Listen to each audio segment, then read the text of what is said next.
For years, we've thought of AI as this disembodied voice, right? An intelligence living somewhere in the cloud, just code on a server. Well, that's all about to change, and I mean fundamentally change. AI is getting a body. It's stepping out of the digital world and right into ours. And this isn't just some minor upgrade, it's a full-on evolution that's going to reshape our reality. So, what does this really look like, this jump from digital to physical? Well, on one side, you've got the AI we all know and, well, the AI we all know. Things like ChatGPT, brilliant systems that can process information and talk to us. But on the other side, you've got what's coming next, embodied intelligence. We're talking about machines that don't just give you an answer, but can actually perceive, navigate, and manipulate things in the real world. This is the great leap from an AI that just talks to an AI that does. For so long, we've had this idea of artificial intelligence as pure software, right? The ghost in the machine. But that line between the software ghost and the hardware machine, it's completely vanishing. That intelligence is now being fused directly into advanced robotics. It's climbing out of the server farm and stepping right onto the factory floor. And let me be clear, this is not science fiction. It's a massive technological convergence that is happening as we speak. Okay, but how? How is this leap from the digital world to the physical one actually being made? What are the key pieces of tech that let an AI go from, looking at pixels on a screen to physically picking up a box in a messy, chaotic warehouse? Well, it all comes down to a whole new category of technology. Let me introduce you to physical AI. And the most important word on this slide is autonomously. Look, this is not your grandfather's factory robot mindlessly welding a car door in the exact same spot 1,000 times a day. No, this is a totally new breed of machine, one that can see, learn, and adapt to the unpredictable chaos of the real world, all in real time. And at the heart of it all are three key pillars. First up is perception, basically the senses. We're talking high-res computer vision, LiDAR, stuff that lets the machine truly see the world. Then comes reasoning, the brain. This is where powerful onboard computers run these new vision language action models, which connect what the robot sees with what it needs to do.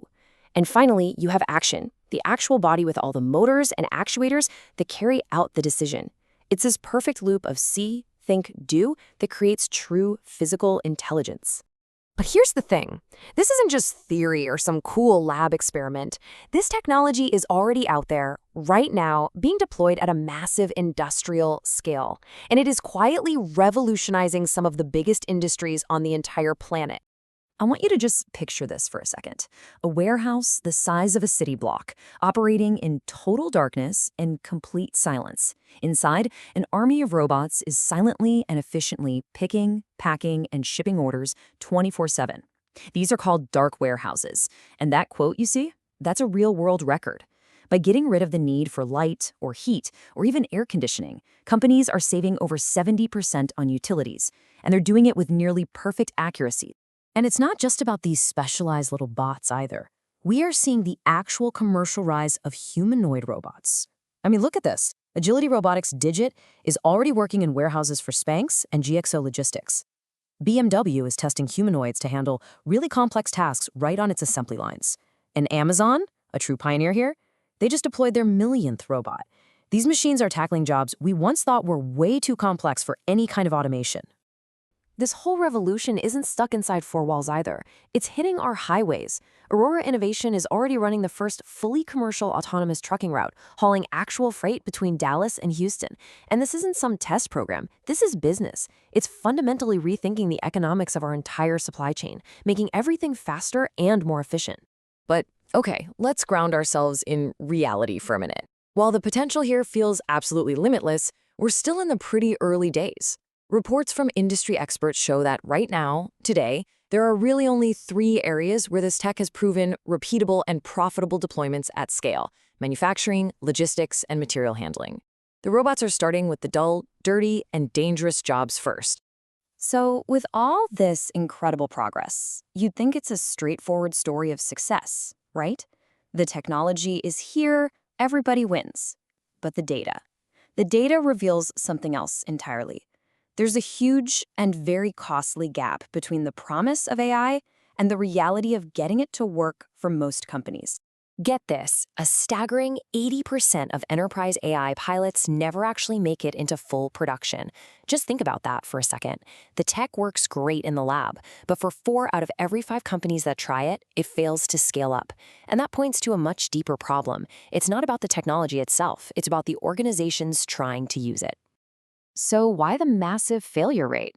Well, it's like trying to build a skyscraper on a shaky foundation. Research points to 4 critical gaps. The biggest one is talent. There just aren't enough experts to build and run these systems. But then there's also a lack of governance to manage them, messy data that the AI can't learn from, and outdated infrastructure that just can't support them. If you don't have these 4 pillars in place, the whole project just collapses. And the result is this huge disconnect between ambition and reality. You've got nearly 3/4 of executives targeting AI for revenue growth, but only a fifth, just 20%, are actually seeing a return on that investment. Companies are pouring in the money, but most of them just aren't getting the results they expected. But, and this is a really big but, for the companies that can bridge this execution gap, for the ones that can build that solid foundation, they are setting themselves up to unlock the next level of AI, one that goes way beyond just performing a simple action and into the realm of true autonomy. So welcome to the age of agentic AI. I think the best way to explain it is the shift from a co-pilot to a pilot. A co-pilot can follow instructions, right? They can manage systems when you tell them to, but a pilot can take a complex goal, like get us to London safely, and then autonomously plan the entire route, make decisions on the fly, navigate unexpected turbulence, and land the plane. That's an agentic system. It doesn't just do a task, it achieves an outcome. This timeline just shows how incredibly fast we're moving. We started with generative AI that responds to us. We are right now, today, building physical AI that acts in the world. The frontier we are just now crossing is agentic AI that decides for itself. And right over the horizon, multi-agent systems, where swarms of these agents will coordinate with each other to orchestrate incredibly complex operations, transforming not just tasks, but entire systems. So the convergence of digital minds and physical bodies is officially here, and it's going to redefine our world. It raises some profound new questions. Questions about control, about governance, and about our own role in this new landscape. The age of physical AI is upon us. So the question is no longer if it will change our world, but how we're going to choose to shape that change.